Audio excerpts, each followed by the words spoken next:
Hola a todos, bienvenidos a otro sábado filosófico más aquí en el Pensamiento en Llamas. Y bueno, pues en esta ocasión vamos a reflexionar acerca de qué puede ser esto que llamamos como la felicidad. Y bueno, pues creo que ya muchos están aventurándolo de entrada.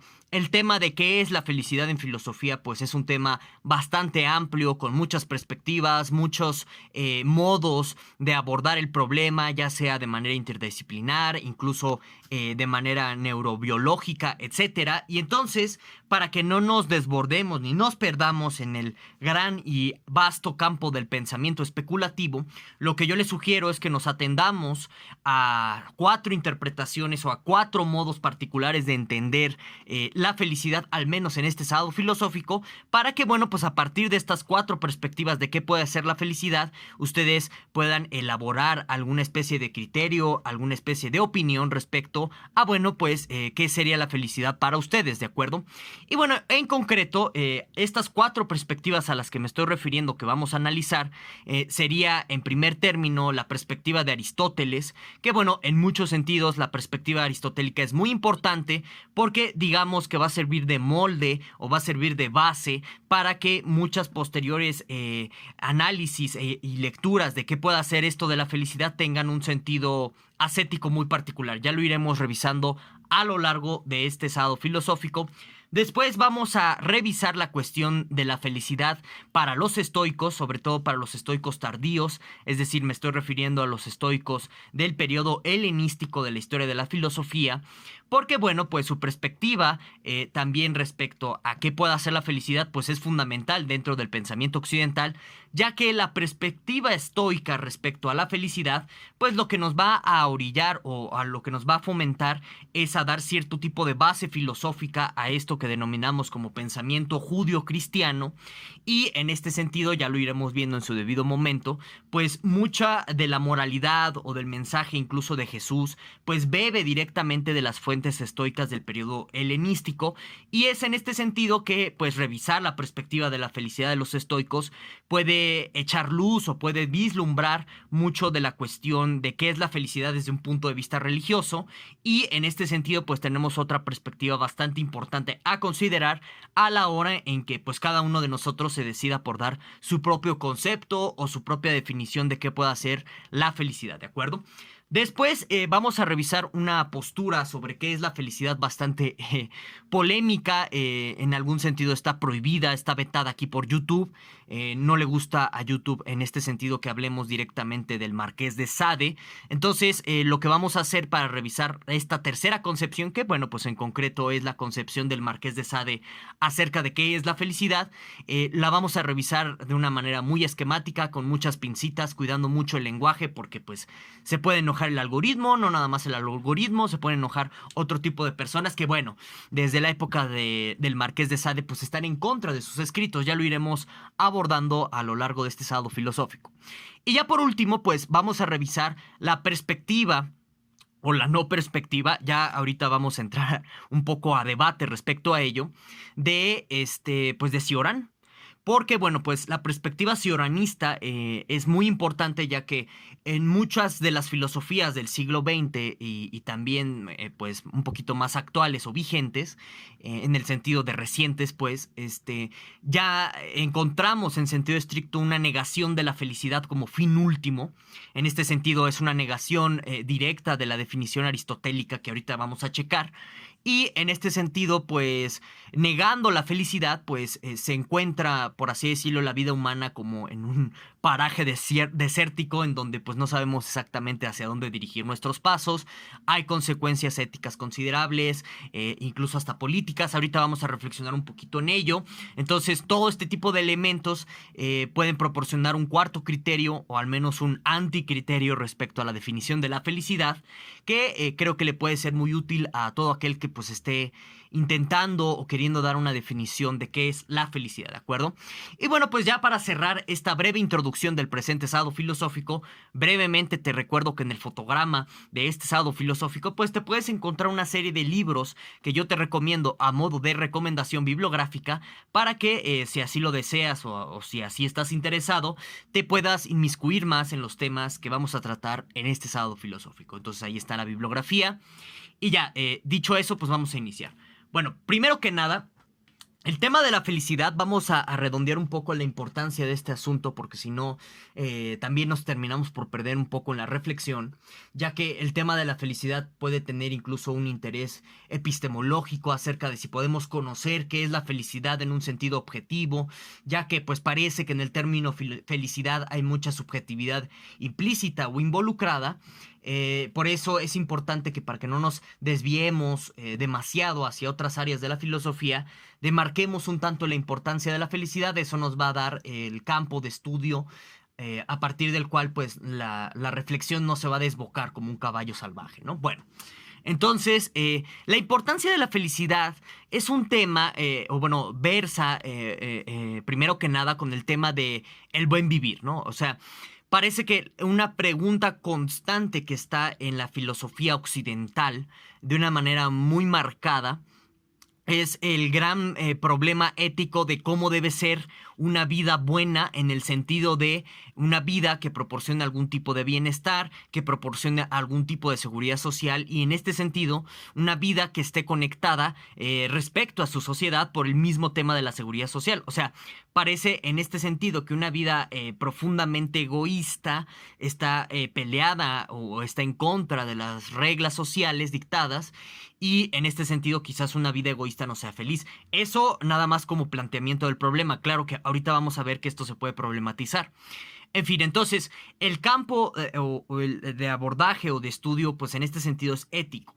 Hay que entender que el tema de la felicidad aparece en la reflexión ética respecto al buen vivir, en el sentido de cómo tenemos una buena vida feliz, ya que parece que al menos intuitivamente nosotros podemos identificar que hay buenas vidas infelices. Por ejemplo, quizás piensen ustedes, ¿no? En un burócrata de oficina puede tener una buena vida, no sé, un buen sueldo, prestaciones, un seguro de vejez, qué sé yo, pero a lo mejor eso no lo va a hacer feliz, ¿no? Puede que él se sienta muy amargado, o puede que él se sienta muy frustrado respecto a sí mismo, etcétera. Entonces, difícilmente calificaríamos a una persona como esta burócrata que tiene una vida de bienestar, es decir, que tiene todas las seguridades sociales pues garantizadas, entre comillas. Podríamos decir que una persona que, a pesar de que tiene todas estas cosas y se sigue sintiendo amargado, triste y demás, pues difícilmente lo calificamos como una vida feliz la que llevaría esta persona, ¿de acuerdo? Entonces, por eso el tema de la felicidad desde un punto de vista ético se está relacionando con el buen vivir, al menos en el sentido de cómo garantizar tener una buena vida en un sentido socialmente funcional, con respecto a una buena vida que alcance algún estado de plenitud del ser.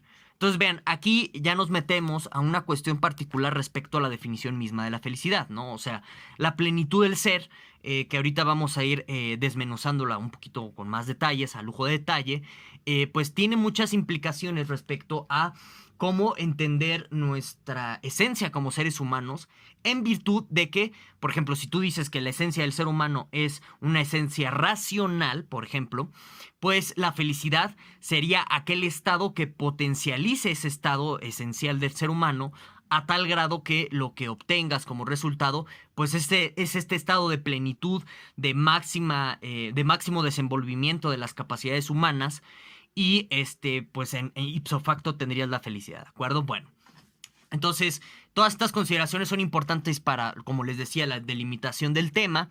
Y ahora sí, ya yendo directamente a las consideraciones o las perspectivas, a estas 4 perspectivas que yo ya pues les adelantaba minutos atrás, comencemos con la de Aristóteles. Vean, como yo ya les he dicho, siempre cuando nosotros nos acercamos a la cuestión de la ética de Aristóteles, hay que tener un especial cuidado con respecto a la traducción que hicieron pues Tomás de Aquino y sus amigos durante la Edad Media. Bueno, él no hizo ninguna traducción, nada más es una exageración para hablar de, o para ilustrar, pues toda esta tergiversación que hicieron los cristianos medievales respecto a los términos griegos, como por ejemplo el de arete, que lo terminaron traduciendo por virtud, ¿no? Y este tipo de términos que pues ya tienen una carga judio-cristiana moralizante muy fuerte respecto a los textos clásicos, ¿de acuerdo? Bueno, entonces hay que tener ese cuidado, porque en este sentido del tema de la felicidad, pues Aristóteles está viendo a la felicidad como una de las máximas virtudes. Y en este sentido, deberíamos olvidar el término virtud, o sea, echarlo a la basura, a la papeleta, y poner en lugar de virtud arete. Entonces, la arete griega se entiende como una excelencia del ser. ¿Qué quiere decir eso? La excelencia del ser no es otra cosa más que cuando un objeto, en virtud de su naturaleza o de su esencia, realiza su actividad de una manera ejemplar, ¿no? Entonces, decimos en este sentido que el arete del martillo, por ejemplo, pues es clavar. Entonces, un martillo que alcanza el arete en sí mismo, pues va a ser el martillo que clave de una manera más eficiente que en comparación a los otros martillos en virtud de esta esencia de martillar, ¿no? Por ejemplo. Entonces, en este sentido, según Aristóteles, recordemos que para Aristóteles la esencia del ser humano es ser un ser racional. Bueno, pues hay que considerar al arete humano como la máxima expresión de la racionalidad humana. Es decir, que según Aristóteles, el ser humano alcanza el arete cuando pues está potencializando todo su pensamiento a tal grado que se puede convertir él mismo en pensamiento puro. Es algo muy interesante en Aristóteles, también muy polémico, sobre todo por cómo entenderlo. En este sentido, los remito al libro de Pierre Hadot, que van a ver aquí en el fotograma de este sábado filosófico, en donde él profundiza este tema. Porque vean, para Aristóteles, en este sentido, si la felicidad se alcanza, este estado de plenitud del ser se va a alcanzar cuando pues el ser humano desarrolle todo su arete. Y en virtud de que el arete del ser humano, en virtud de la esencia del mismo ser humano, que es la racionalidad, consiste en desarrollar o en desenvolver en sus máximas capacidades a la racionalidad, bueno, pues lo que tienes como resultado es que la felicidad, o bueno, el arete máximo del ser humano, pues es la máxima racionalidad, o sea, volverse el mismo pensamiento. Y en este sentido, para Aristóteles, la felicidad al ser el máximo arete, pues se entiende como cuando la persona se vuelve pensamiento puro. Es decir, entra en un estado de contemplación en sí mismo. Y entonces aquí viene el tema de Aristóteles y la vida contemplativa. Un tema polémico que en algún sentido no se sabe exactamente cómo entenderlo, si lo puedes entender bajo una vía mística o si lo puedes entender bajo una vía puramente filosófica. Es difícil entender esto, en fin, ese es otro debate. Pero aquí el punto es que según Aristóteles, ese estado máximo de plenitud del ser humano, en virtud de su esencia, que es la racionalidad y el desenvolvimiento del arete, sería que pues el ser humano alcance la vida contemplativa. ¿Y qué es la vida contemplativa en pocas palabras? Bueno, en pocas palabras, la vida contemplativa consiste en un estado en donde pues la persona en concreto puede meterse o imbuirse en sus pensamientos a tal grado de que se olvida de todo lo demás y solamente existen los pensamientos, ya ni siquiera él se identifica como un individuo. Esto es interesante porque recuerda en muchos sentidos la disolución del yo dentro de ciertas filosofías budistas, hinduistas y demás. Bueno, ese es otro tema, pero, o sea, digamos que el estado de felicidad máximo en Aristóteles sería este olvido del uno mismo mediante la reflexión pura, en donde, pues, uno volviéndose pensamiento puede desatenderse de todas aquellas cosas que son contingentes en nuestra realidad. Por ejemplo, para Aristóteles, el comer es algo contingente. El vestirse es algo contingente, el tener una casa es algo contingente. Todo este tipo de cosas son necesidades, ¿no?, básicas, pero que al final del día son contingentes porque en virtud de que son cosas materiales sometidas a la destrucción con el paso del tiempo y demás, pues no van a dar un estado de plenitud del ser pues prolongado. Y en este sentido es un estado de plenitud del ser imperfecto en términos de Aristóteles porque la felicidad material depende de otra cosa, a saber, de la materialidad contingente que se destruye con el paso del tiempo. Sin embargo, la cuestión del pensamiento contemplativo no depende más que de él mismo. O sea, si tú te sientas en una silla y te pones a preguntarte qué es la felicidad, por ejemplo, puedes pasarte horas y horas reflexionando respecto a ello y es el mismo pensamiento el que se va a ir alimentando para que sigas reflexionando. Es algo muy interesante. Bueno, y en este sentido, Aristóteles también argumenta que pues la vida contemplativa es el tipo de felicidad más perfecto porque pues nos lleva a la plenitud máxima de nuestro ser, que es ser seres racionales. lo argumenta también en el sentido de que pues esta sería la vida contemplativa que tendría en sentido estricto el primer motor. O sea, el primer motor aristotélico, en este sentido, es una entidad que se la pasa pensando. Y aquí hay muchos modos de vincular, por ejemplo, la idea del primer motor con el demiurgo platónico, porque el demiurgo platónico también es otra entidad que se la vive pensando. O sea, es la entidad o el gran arquitecto, ¿no? Que crea las ideas del universo. Entonces, también con Aristóteles está presente un deje en este sentido, aunque pues no hay una afirmación inmediata de que pues Aristóteles considere desde la ética nicomaquea al primer motor como un dios. Esto yo ya se los había establecido y esclarecido en otros videos del pensamiento en llamas, que en realidad equiparar al primer motor con el dios judío cristiano pues fue un invento de Tomás de Aquino, no es algo que esté presente en el corpus aristotélico, pero bueno. Entonces, esta es una primera perspectiva respecto a la felicidad, de entenderla como un máximo estado de plenitud del ser, en donde, pues, en pocas palabras, se alcanza este estado de plenitud mediante el pensamiento, mediante la vida filosófica, en sentido estricto. Es decir, para Aristóteles, las únicas personas que pueden ser felices serían los filósofos, porque son los que se pueden conectar a la vida contemplativa. Y bueno, pues yo ya no sé por qué Mailander pues apareció colgado un día, ¿no? Bueno, en fin, son otro tipo de consideraciones, pero que pues sí ponen muy en entredicho que la felicidad se puede alcanzar vía la contemplación. De hecho, la especulación contemplativa pues puede generar mucho dolor para aquel que esté reflexionando filosóficamente, sobre todo en cuestiones existenciales sobre el sentido del mundo y demás, ¿no? Bueno, entonces esa es una primera perspectiva de qué puede ser la felicidad.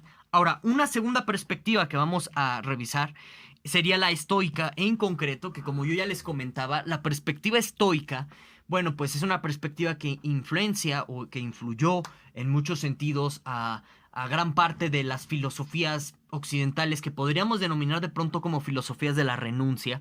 O sea, un tipo de filosofía que ya no quiere inmiscuirse de fondo o de lleno en un sentido de perseguir este tipo de cosas materiales, contingentes y demás. Entonces, en este sentido, por ejemplo, la cuestión de poner la otra mejilla, el episodio de la revuelta de Jesús en el templo contra los mercaderes y demás, pues se interpretan todos este tipo de cosas, se suelen interpretar como actitudes estoicas. Entonces, en este sentido, pueden observar ustedes que el judio-cristianismo tiene una fuerte base estoica, no tanto de filosofía helénica, porque, como yo ya les había comentado en otros sábados filosóficos, la gran quema de libros que realizó Constantino y Teodosinio I durante el cristianismo, o bueno, la Edad Media Alta, pues destruyó muchas bases de filosofía grecolatina, dejando solamente aquellas que convenían, ¿no? Al credo judío-cristiano, y en este sentido las que sobrevivieron fueron las que dieron esta base estoica a el judio-cristianismo. Entonces, por eso revisar la perspectiva del estoicismo helenista, o sea, post-aristotélico, es muy importante y muy interesante, porque pueden ver este tipo de vinculaciones y de relaciones, y en muchos sentidos se vuelve una de las perspectivas más fundamentales por el modo en que ha influenciado a los demás pensadores, ¿de acuerdo? Bueno, entonces el estoicismo en este sentido, bueno, pues considera que en primer término el ser humano nace, y en cuanto nace tiene que sufrir. ¿Por qué? Porque está sujeto a la necesidad, ¿no? Entonces, en varios textos estoicos se encuentra, por ejemplo, la siguiente reflexión de que, pues, cuando un bebé, ¿no?, sale del vientre materno, lo primero que siente es necesidad, y por eso va a mamar de su madre, ¿no? O sea, en este sentido, lo que pueden ver, según los estoicos, es que en cuanto el ser humano da su primer respiro, se siente despojado, se siente necesitado, y en este sentido tiene pues el gran impulso de ir a satisfacer esas necesidades. Y justo como pues nuestro mundo es material, es contingente, deviene en el ser, es decir, que nada es para siempre, que todo tiende a la destrucción, a la frustración, al mal entendimiento de las cosas y a su realización y demás. Bueno, pues bajo la filosofía estoica, el gran problema de la vida, y en este sentido la gran fuente de infelicidad, es decir, el gran obstructor de este estado pleno del ser, pues es la necesidad. Y entonces el razonamiento estoico es, ok, si tú quieres alcanzar la felicidad, pues tienes que destruir la necesidad. Y destruir entre comillas, porque recordemos que los estoicos son deterministas, o sea, creen que ciertas cosas que ya existen en el universo son lo que tienen que ser, sin modo alguno de alterarlas. Y en este sentido, por eso algunos ven también al estoicismo como una gran lucha contra el destino. Bueno, en fin, ese es otro tema. Aquí regresando al asunto de la felicidad, para el estoico, la felicidad se entiende entonces en un sentido negativo. Para llegar a la felicidad hay que destruir el dolor. Es decir, para el estoico, la felicidad es el no dolor causado por la necesidad. Entonces, vean toda la cuestión judio-cristiana, ¿no? Que les decía cómo influyó el estoicismo en el judio-cristianismo. La cuestión de la abstinencia, la cuestión de ciertas prácticas ascéticas que incluso tienen hasta inspiración hindú. No perdamos de vista que este estoicismo helenístico, bueno, se va a nutrir, al igual que el escepticismo pirrónico, de pues las conquistas de Alejandro Magno y de las importaciones culturales de la India que pues trajeron al occidente de ese entonces. Entonces todas esas prácticas de abstinencia judio-cristiana están inspiradas en el estoicismo, porque justo para un estoico satisfacer a la necesidad lo que genera es más dolor. Y por definición de los estoicos, el dolor es la no felicidad. Entonces, si quieres ser feliz, tienes que llegar a eliminar a la necesidad, porque así no vas a tener dolor, ¿no? Bueno, entonces, como pueden ustedes darse cuenta, esta concepción de la felicidad como un estado de no dolor causado por la cesación de la necesidad tiene muchas repercusiones en Occidente. Y aquí un detalle interesante o importante que hay que hacer notar es que ni siquiera los estoicos, y en este sentido se asemejan un poco a Schopenhauer, aunque Schopenhauer cree que los estoicos sí creían en la destrucción por completo de la necesidad. Yo digo que es una mala lectura o una mala comprensión que tuvo Schopenhauer en su momento, en fin, es otro debate. Los estoicos en sentido estricto no creen que la necesidad pueda destruirse por completo. O sea, en este sentido, los estoicos, al igual que Aristóteles con la vida contemplativa, ven a la felicidad como un estado momentáneo, no como un estado de plenitud absoluto en donde nunca te puedas salir de dicho estado. ¿De acuerdo? Bueno. Ahora, ya pasando a la tercera perspectiva o consideración respecto a qué es la felicidad, pues nos queda la del Marqués de Sade. En el Marqués de Sade se va a dar un giro de 360 grados, sobre todo para la consideración de la virtud moral judeocristiana y sobre todo para la consideración de que si tú tienes que ser feliz no tienes que dañar a los demás. Es interesante observar cómo, por ejemplo, en la ética de Nicomaquea de Aristóteles, pues hay una especie como de clausura en donde Aristóteles dice que pues la ética en sentido estricto es reflexión de viejos, porque los jóvenes pues están propensos a dudar de las buenas costumbres, mientras que los viejos ya entienden qué son las buenas costumbres, y ese es como su punto de partida. Y eso que te quiere dar a entender, que curiosamente es algo que también ya está con los estoicos. O sea, los estoicos no pensaban o no creían que un joven, un adolescente de 16, 18 años pudiera seguir la doctrina estoica en cuestión de su práctica. Y esto es interesante porque parece que la filosofía grecolatina partía de suponer como buena la moralidad local que ya tenían. En ese sentido, por eso su noción de la vida contemplativa no choca, por ejemplo, la noción aristotélica no choca con la cuestión de las buenas costumbres. De hecho, Aristóteles cree que son requisitos necesarios para llegar a la vida filosófica contemplativa. Igual los estoicos, o sea, el estoicismo justo no va a aprobar los actos de sufrimiento hacia terceros, porque justo pues te estás atando a pasiones, las pasiones generan necesidades, etcétera. Y en este sentido aprueban las buenas costumbres también de su sociedad. Sin embargo, ya con el Marqués de Sade, pues se da este giro de 360 grados y hay un rechazo respecto a la moralidad judio-cristiana del momento. Un rechazo que le va a ocasionar el odio de los jacobinos, o sea, la gente de izquierda de ese entonces, y también de los girondinos, o sea, la gente de derecha de su momento. Por razones evidentes, ya saben, el modo en que presenta al cristianismo como un chiste, el modo en que satiriza a los sacerdotes en orgías, también a mujeres, en fin, son muchas consideraciones ahí que pues YouTube no me deja hablar, ya saben el algoritmo, ¿no? Pero aquí la concepción importante, ¿no?, que nos interesa es de la felicidad de Sade. Y aquí, para entenderla, hay que recurrir a la tesis fundamental de la filosofía sadista, que es: tú eres feliz viendo el sufrimiento ajeno, no haciendo el bien a los demás, sino haciendo el mal. Entonces, el Marqués de Sade entiende a la felicidad como el producto de dañar a los otros. ¿De acuerdo? Entonces, para el Marqués, la felicidad consiste en dañar. Y vean, es una tesis que explica muchas cosas según el Marqués. Por ejemplo, ¿Por qué tenemos como, o por qué sentimos este placer cuando vemos peleas de boxeo, cuando vamos a corridas de toros, incluso cuando jugamos videojuegos de golpes, ¿no?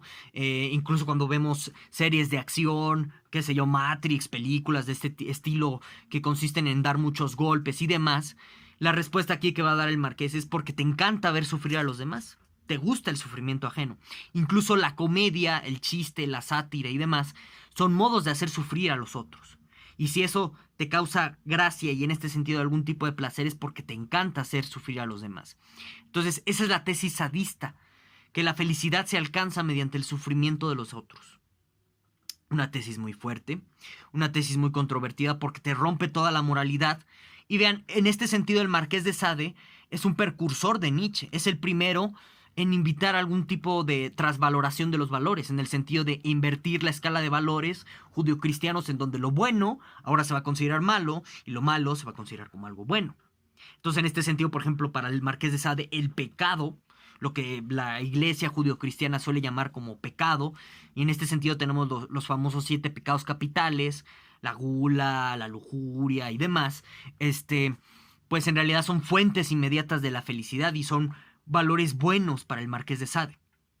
Mientras que la castidad, la prudencia en el comer, la templanza son antivalores para el marqués, o sea, son cosas que considera él malas, porque te alejan de la satisfacción que tú sientes al desbocar tus pasiones, tus sentidos en el comer y demás. Y en todos estos actos de desborde pasional, pues involucra el sufrimiento de terceros, ¿no? O sea, por ejemplo, cuando tú comes en exceso, y de manera inconsciente, por supuesto, pues no te das cuenta que el comer en exceso a lo mejor lo que hace es ocasionar una cierta banalización del mercado de alimentos, prohíbe o impide que otros puedan comer lo que tú te estás engullendo por pura gula, etcétera. Entonces todo eso, pues es un sufrimiento causado a terceros de manera indirecta que tú ni te das cuenta. Incluso, por ejemplo, otro tipo de ejemplos que hay en la literatura del Marqués es la ropa, ¿no? O sea, saber que la ropa que tú estás usando en nuestro contexto viene de maquiladores, es decir, prácticamente gente esclavizada en China. Bueno, pues sería el Marqués de Sade una clara evidencia de que tú eres feliz. O bueno, sí, claro, ¿no? Te sientes feliz por la ropa que estás usando, cosas así. Sería un claro ejemplo de que tú sientes felicidad por el sufrimiento de los demás. Y por supuesto la cuestión de la sexualidad en el Marqués pues es la máxima expresión de esta felicidad mediante el sufrimiento de terceros. Y aquí ya se vuelve polémico el Marqués, vetado y censurado por todo el mundo, aunque irónicamente todo el mundo lo conoce y demás. Y en este sentido pues tenemos también, y ya con esto me voy acercando a la cuarta postura que vamos a revisar en este sábado filosófico sobre la felicidad, que es la postura de negación a partir del absurdismo. También podemos observar que en el Marqués, por ejemplo, en las novelas de Justina y Julieta, hay una especie como incluso de autocrítica de su misma filosofía sadista, o de esta tesis sadista primordial que les acabo de explicar, porque pues mediante la novela de Justina y la novela de Julieta, se las recomiendo, léanlas, pues la conclusión aquí es que tanto el camino de la virtud como el camino del vicio llevan ambos a la infelicidad, de tal suerte que ni siquiera incluso haciendo sufrir a los demás puedes obtener la felicidad, ¿no? O sea, es como una autocrítica del Marqués, pero también es una ventana de Overton, o sea, es una ventana que nos permite ver otro tipo de perspectivas, y en este sentido el Marqués a veces se vuelve profético en muchos sentidos, por usar una expresión de Camus. También les recomiendo muchísimo el análisis que hace Camus del Marqués, le dedica varias cuartillas en El hombre rebelde, porque en este sentido para Camus el Marqués de Sade es el avinimiento o la profecía del nihilismo, del hondo nihilismo, que pues en muchos sentidos cada vez es más real, en donde, pues justo según el propio Camus, el nihilismo puede llegar a tal grado de justificar un homicidio. O sea, como ya no hay valor de nada, pues ya la vida humana no importa, entonces pues qué tiene de malo que vaya y te mate, ¿no? A ese tipo de extremos puede llegar el nihilismo. Y en este sentido, por eso Camus ve en el Marqués un avenimiento de lo que pues iba a ser el nihilismo en épocas posteriores, ¿no? Entonces, aún así, ya llega al absurdo, que pues bueno, el absurdo dentro de cierta consideración nihilista es la máxima expresión del nihilismo, porque pues es la afirmación de nada, ¿no? O sea, es la contradicción pura y hasta ahí te quedas. Y en este sentido, y ya con esto, pues estamos abordando la cuarta perspectiva que íbamos a analizar en este estado filosófico, y ya con ello cierro, pues tenemos el asunto o el tema de Cioran. Para Cioran tiene un texto titulado Del inconveniente de haber nacido, en donde, bueno, pues ahí pueden ustedes observar de una manera más clara y más ejemplar la negación de cualquier modo o vía para ser feliz. Eh, en pocas palabras, para Cioran la felicidad es una ilusión. Todos los caminos conducen al dolor y al sufrimiento por esta indeseable necesidad de existir. O sea, a pesar de que, pues justo tú no pediste vivir en este mundo, pues ya estás condenado a él, de tal suerte que pues toda tu vida, según Cioran, va a ser un valle de lágrimas, un largo peregrinaje, en donde ni siquiera esos vagos momentos o fugaces momentos de estabilidad o de plenitud del ser, en pocas palabras, de felicidad, pueden ocasionar o pueden provocarte algún tipo de alivio. Al contrario, según Cioran, por cada momento de felicidad hay 20 amargos más. Entonces, en términos prácticos, para Cioran la verdadera felicidad no existe. En realidad somos penitentes, según él, que lo que hacemos es pasar el rato hasta que nos muramos de una forma absurda, tal y como venimos a la existencia y a la creación. Y bueno, y ya con eso, pues yo me despido. Espero que les haya gustado este sábado filosófico. No olvides dejarme en la caja de los comentarios todas tus dudas, preguntas y objeciones y demás. Nos vemos hasta la próxima.